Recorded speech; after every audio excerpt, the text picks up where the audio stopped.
ভাবি সর্বনাশ হয়ে গেছে ভাবি। ভাবি সবুজ স্যার আর নাই ভাবি, সবুজ স্যার মারা গেছে ভাবি। তুমি মিথ্যা কথা কইতেছো। ভাবি আমি মিথ্যা কথা কইতেছি না, আমি সত্যি কথা কইতেছি। স্যার বাসার থেকে রাগ করে বের হয়ে যাওয়ার পর রাস্তাঘাটে ফুটপাতে শুয়ে থাকতো, কেউ কিছু দিলে খাইতো, না দিলে না খাইয়ে রাস্তাঘাটের মধ্যে দিন কাটাই দিত। আজকে সকালবেলা সবুজ স্যার আনমনে হয়ে রেল লাইন দিয়ে হাঁটতেছিল, হঠাৎ করে একটা ট্রেন এসে সবুজ স্যারের উপর দিয়ে চলে যায়। সবুজ স্যার দেহটা ছিন্ন বিচ্ছিন্ন করে ফেলায়, সবুজ স্যার এখানে মারা যায়। আমার ছেলে মরতে পারে না, তুমি মিথ্যা কথা বলছো। আমার জন্য আপনার ছেলে মারা গেছে মা। ওর জন্য সবুজ মারা গেছে।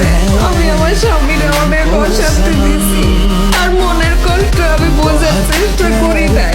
আমি উল্টা তারে অনেক চিল্লাপাল্লা করছি তার সাথে, তারে অপমান করার জন্য আপনারে ডাইকা নিয়ে আসছি, তারে জোর করে মোট সময় থাকতে বসছি। সেই কষ্টে যে বাড়ি ছেড়ে চলে গেছি, আর এখন দুনিয়া ছেড়ে চলে গেছে।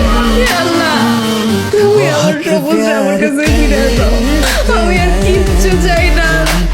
তোমার দোষ না, সব দোষ আমার।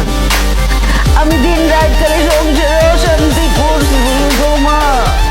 তোমার সাথে কত ঝগড়াঝাটি করছি, আমার সবুজ সহ্য করতে পারে নাই, শান্তি পায় নাই। আমি তোমার যত অভিমান কইরা আমার সবুজের কত পছন্দের খাবার ওগুলি রান্ধি নাই।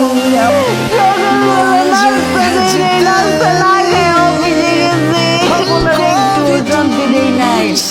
আমার সবুজকে ফিরাই না, আমি কত দিতেছি আল্লাহ গো, আল্লাহ আমার সবুজকে ফিরাই না তো, আমার ফিরাই না তো।